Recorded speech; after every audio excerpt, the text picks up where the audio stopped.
ಕೆಡಿಸಬೇಕು. ಮುಂಬರುವ ದಿನಗಳಲ್ಲಿ ಕಾರ್ಪೊರೇಷನ್ ಎಲೆಕ್ಷನ್ಗೆ ನಾವು ಸಿದ್ಧ ಆಗಿದ್ದೀವಿ. ನಮ್ಮ ಪಕ್ಷದಿಂದ ಎಲ್ಲ ಏರಿಯಾಗಳಿಗೆ ನಾವು ರೆಡಿ ಆಗ್ತಾ ಇದ್ದೀವಿ. ನಾವು ಸೀಟ್ ಹಾಕ್ಬಿಟ್ರೆ ನಾವು ನಮ್ಮ ಪಕ್ಷ, ನಮ್ಮ ಬ್ಯಾರಿಸ್ಟರ್ ಅಸದುದ್ದೀನ್ ಅವ್ರ ಪಕ್ಷ ಇಲ್ಲಿ ಹುಟ್ಕೊಳ್ಳುತ್ತೆ ಅಂತ ನನ್ನ ಮಟ್ಟ ಆಗಕ್ಕೆ, ನನ್ನ ಪಕ್ಷಕ್ಕೆ ಮಟ್ಟ ಆಗಕ್ಕೆ ಕೆಲವರು ಪಿತೂರಿ ಮಾಡ್ತಿದ್ದಾರೆ. ಆ ಪಿತೂರಿಗೆ ನಾನು ಹೆದರೋನಲ್ಲ. ನನ್ನ ನಮಸ್ಕಾರಗಳು. ಇವತ್ತು ಪ್ರೆಸ್ ಮೀಟ್ ಮಾಡೋ ಉದ್ದೇಶ ಏನೆಂದರೆ, ನಮ್ಮ ಮಾಧ್ಯಮ ಮಿತ್ರರಿಗೆ ಗೊತ್ತಿದ್ದಂಗೆ ನನ್ನ ಹೆಸರು ಸೈಯದ್ ಗುಲಾಮುದ್ದೀನ್. AIMIM ಪಕ್ಷದ ಜಿಲ್ಲಾ ಅಧ್ಯಕ್ಷನಾಗಿದ್ದೀನಿ. ಆ ಪಕ್ಷ ಬ್ಯಾರಿಸ್ಟರ್ ಅಸದುದ್ದೀನ್ ಓವೈಸಿ ಅವರು ನ್ಯಾಷನಲ್ ಪಾರ್ಟಿ ಆಗಿದೆ. ಆ ಪಕ್ಷದಿಂದ ನಾನು ತುಮಕೂರಲ್ಲಿ ಜಿಲ್ಲಾಧ್ಯಕ್ಷನಾಗಿ ಕೆಲಸ ಕಾರ್ಯ ಮಾಡ್ಕೊಂಡಿದ್ದೀನಿ. ಈ ಒಂದು ವಾರದ ಹಿಂದೆ ಕೆಲವು ಸೋಷಿಯಲ್ ಮೀಡಿಯಾಗಳಲ್ಲಿ, ಕೆಲವು ಮಾಧ್ಯಮಗಳಲ್ಲಿ ನನಗೆ ಒಂದು ಸುದ್ದಿ ಬಂತು. ಯಾರೋ ಒಬ್ಬ ವ್ಯಕ್ತಿ ನನ್ನ ಹೆಸರು ಹೇಳಿ ವಿಷ ಕೊಡ್ತಿದ್ದಾನಂತೆ. ನನಗೆ ಕೇಳು ಬಂತು, ಕರೆಗಳು ಬಂತು, ನ್ಯೂಸು ನಾನು ನೋಡಿದೆ. ಆ ಉದ್ದೇಶಕ್ಕೋಸ್ಕರ ಅದಕ್ಕೆ ಕ್ಲಿಯರಿಫಿಕೇಶನ್ ಕೊಡೋಣ ಅಂತ ನಿಮ್ಮ ಬೆಳಗ್ಗೆ ಇವತ್ತು ಮಾಧ್ಯಮ ಮಿತ್ರರಿಗೆ ನಾನು ಕರೆಸಿ ಪ್ರೆಸ್ ಮೀಟ್ ಮಾಡ್ತಾ ಇದ್ದೀನಿ. ನೋಡಿ, ನಾನೊಬ್ಬ ಪಕ್ಷದ ಅಧ್ಯಕ್ಷನಾಗಿ, ಒಬ್ಬ ಹೋರಾಟಗಾರ, ಒಬ್ಬ ಸೋಷಿಯಲ್ ವರ್ಕರು ಆಗಿದ್ದೀನಿ. ನನಗೆ ದಿನ ಬೆಳಿಗ್ಗೆ ಎದ್ದರೆ 108 ಕಾಲ್ ಬರುತ್ತೆ. ಈ ಕಷ್ಟ ಇದೆ, ಆ ಕಷ್ಟ ಇದೆ, ಹೆಲ್ಪ್ ಮಾಡಿ ಅಂತ. ಅದೇ ಥರ ಭಾಳ ಜನ ನನ್ನ ಮನೆ ಹತ್ರ ಬರ್ತಾರೆ, ಸ್ವಾಮಿ ಈ ಕಷ್ಟ ಇದೆ ಪರಿಹಾರ ಮಾಡಿ ಅಂತ. ನನಗೆ ಚಿತ್ತೂರಿಂದ ಒಬ್ಬ ಮಸೀದಿಗಳು ಜಿಮ್ಮೆದಾರಗಳು ಬಂದು ಈ ಥರ ಅನ್ಯಾಯ ಆಗಿದೆ ಸಹಾಯ ಮಾಡಿ ಅಂತ ದೂರು ಕೊಡ್ತಾರೆ. ಅದೇ ಥರ ನನ್ನ ಸ್ವಂತ ದೊಡ್ಡಪ್ಪನ ಮಕ್ಕಳಿದ್ದಾರೆ, ಪನತುನೀಸ್ ಅಂತ ಇದ್ರು. ಇವ್ರಿಗೆ ಒಂದು ಮಕ್ಕಳಿದ್ದಾರೆ, ಸೈಯದ ನಿಖತ ಫಿರ್ದೌಸ್.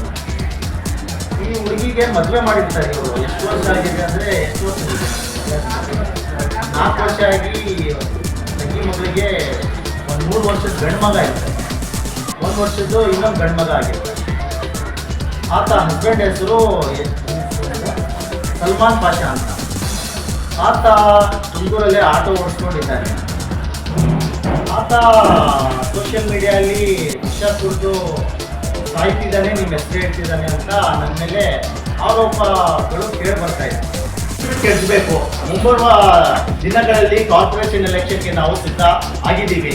ನಮ್ಮ ಪಕ್ಷದಿಂದ ಎಲ್ಲ ಏರಿಯಾಗಳಿಗೆ ನಾವು ರೆಡಿ ಆಗ್ತಾ ಇದ್ದೀವಿ. ನಾವು ಸೀಟ್ ಹಾಕ್ಬಿಟ್ರೆ ನಾವು ನಮ್ಮ ಪಕ್ಷ, ನಮ್ಮ ಬ್ಯಾರಿಸ್ಟರ್ ಅಸದುದ್ದೀನ್ ಅವ್ರ ಪಕ್ಷ ಇಲ್ಲಿ ಹುಟ್ಕೊಳ್ಳುತ್ತೆ ಅಂತ ನನ್ನ ಮಟ್ಟ ಆಗಕ್ಕೆ, ನನ್ನ ಪಕ್ಷಕ್ಕೆ ಮಟ್ಟ ಆಗಕ್ಕೆ ಕೆಲವರು ಪಿತೂರಿ ಮಾಡ್ತಿದ್ದಾರೆ. ಆ ಪಿತೂರಿಗೆ ನಾನು ಹೆದರೋನಲ್ಲ, ಆ ಪಿತೂರಿಗೆ ನಾನು ಕೇರ್ ಮಾಡೋನಲ್ಲ. ನನಗೆ ಈ ಸಂವಿಧಾನ ಮೇಲೆ ನಂಬಿಕೆ ಇದೆ. ಆ ಸಂವಿಧಾನ ನಂಬಿ ನಾನು ಹೋರಾಟ ಮಾಡೋನು. ನಾನು ಯಾರೋ ಬೇರೆಯವ್ರ ಮನೆಗೆ ಬಂದು ಹೆಲ್ಪ್ ಕೇಳಿದ್ರೆ ಮಾಡೋನು. ನನ್ನ ಸ್ವಂತ ತಂಗಿ ಮಕ್ಳಿಗೆ ನಾನು ಬಿಟ್ಬಿಡ್ತೀನ? ಇದು ಎಲ್ಲಿ ಹೆಸರು ಇದು ಮಾಡ್ತಾ ಇಲ್ಲ. ಎಲ್ಲದ್ರಲ್ಲಿ ನೀವು ಮಾಧ್ಯಮದವ್ರು ನೋಡಿರ್ಬೇಕು. ಆ ಹುಡುಗಿ ಜೊತೆ ಸಂಬಂಧ ಇದೆ, ನನ್ನ ತಂದೆ ಮಗಳು ಸಂಬಂಧ ಇರೋದು. ತಂದೆ ಮಗಳ ಸಂಬಂಧಕ್ಕೆ ಅನೈತಿಕ ಸಂಬಂಧ ಹೇಳ್ತಾರಲ್ಲ, ಅದು ಎಲ್ಲಿವರೆಗೂ ಸರಿ? 3 ಜನದ ಹೆಸರು ಹೇಳಿದ್ರಲ್ಲ, ಅವ್ರ ಮನೆ ಹತ್ರ ಆ ಪಕ್ಕನಕ್ಕೆ ಸಂಬಂಧ ಅಂದ್ರೆ ಈ ಹುಡುಗಿ ಹೋಗಿ ಮತ್ತೆ ಕಂಪ್ಲೇಂಟ್ ಮಾಡೋಳೆ. ವಿಜಯಲಕ್ಷ್ಮಿ ಮೇಡಮ್ ಸ್ಟೇಷನ್ ಕರೆದು ಅವ್ರಿಗೆ ಕೌನ್ಸಿಲಿಂಗ್ ಮಾಡ್ತೀನಿ ಅಂತ ಹೇಳಿದ್ರೆ, ಮತ್ತೆ ಯಾಕೆ ಹೋದೆ ನೀನು ಅಂತ. ಅವ್ರು ಫ್ಯಾಮಿಲಿ ಲೇಡೀಸು ಬರೀ 3 ಜನ ಅಲ್ಲ ಹೋಗಿರೋದು. ಎಷ್ಟು ಜನ ಮಾಡ್ಕೊಟ್ಟು ಬಂದಿದ್ದು?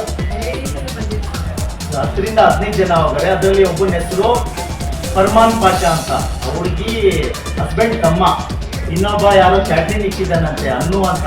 ಅವಳ ಹೆಂಡತಿ ತಂಗಿ ಎಲ್ಲ ಹೋಗಿ ಗಲಾಟೆ ಮಾಡಿರೋದು ದಾಖಲೆ ಇದೆ.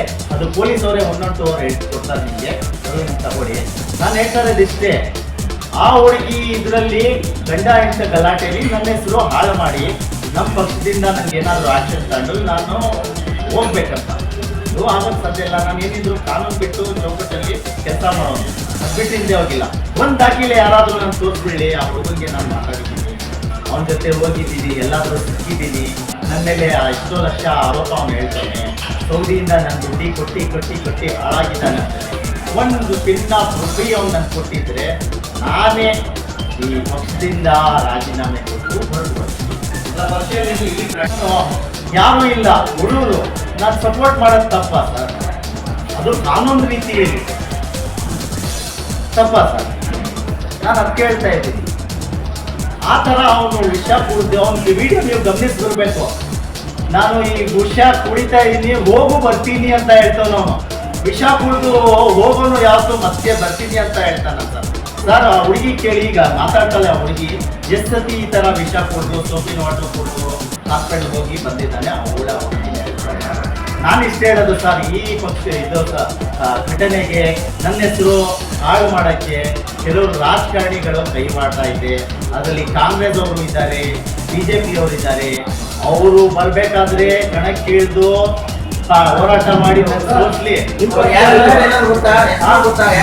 ತುಮಕೂರು ಅವನ ಹಾಸ್ಪಿಟಲ್ ಇದ್ದಾರೆ ಅಂತ ಯಾರೋ ಕಾಂಗ್ರೆಸ್ ಲೀಡರ್ ತೀಕ್ ಅಹಮದ್ ಅಂತ ಯಾರೋ ಇದೆ ಕಳಿಸಿದ್ರು. ಅವರು ಏನ್ ಹೇಳ್ತಾರಂದ್ರೆ, ಅವ್ನು ಯಾರು ಹೆಸರು ತಾಳಲ್ಲ ನಮ್ದು, ಅವ್ನು ಯಾರು ಈ ತರ ಮಾಡೋನೆ ಅವನಿಗೆ ಶಿಕ್ಷೆ ಕೊಟ್ಟಿಲ್ಲ ಅಂದ್ರೆ ಪರಮೇಶ್ವರ್ ಸಾಹೇಬ್ರು ಇಲಾಖೆಯಿಂದ, ಪೊಲೀಸ್ ಇಲಾಖೆಯಿಂದ ನಾನು ಹೋಗಿ SP ಆಫೀಸ್ ಮುಂದೆ ಧರಣಿ ಕೂತ್ಕೊಳ್ತೀನಿ ಅಂತಾರೆ. ಹಂಗಂದ್ರೆ ಈ ಕಾಂಗ್ರೆಸ್ ಪಕ್ಷದ ಪಿತೂರಿ ಇಲ್ವಾ? ಇದು ರಾಜಕಾರಣ ಆಟ ಆಡಕ್ ಹೋಗ್ತಾರೆ. ಇಲ್ಲಿಗಲ್ ಯಾವತ್ತೂ ಮಾಡಕ್ ಹೋಗಿಲ್ಲ, ಮಾಡೋದೆಲ್ಲ ನಮ್ಮ ಪಕ್ಷದಲ್ಲಿ ಇದ್ದಾರೆ ಅಂತ ನನ್ಗೆ ಹೇಳ್ತಾರೆ. ಅವ್ರಿಗೆ ಯಾರಿಗೂ ಮಾನಸ್ಥಾನ ಇಲ್ಲ, ನಾನು ಮಾನಸ್ಥಾನ ಕೊಟ್ಟಿದ್ದು ನನ್ನ ಜೊತೆ ಪಕ್ಷ ಕಟ್ಕೊಂಡು ಅವರು ಅವಾಗಲೇ ಪ್ರತಿ ಜಿಲ್ಲೆಯಲ್ಲಿ ಸಾವಿರಾರು ಮೆಂಬರ್ಸ್ ಆಗಿದ್ದಾರೆ. ನಮ್ಮದು ಕಾರ್ಪೊರೇಟರ್ಸ್ ರೆಡಿ ಆಗ್ತಿದೆ.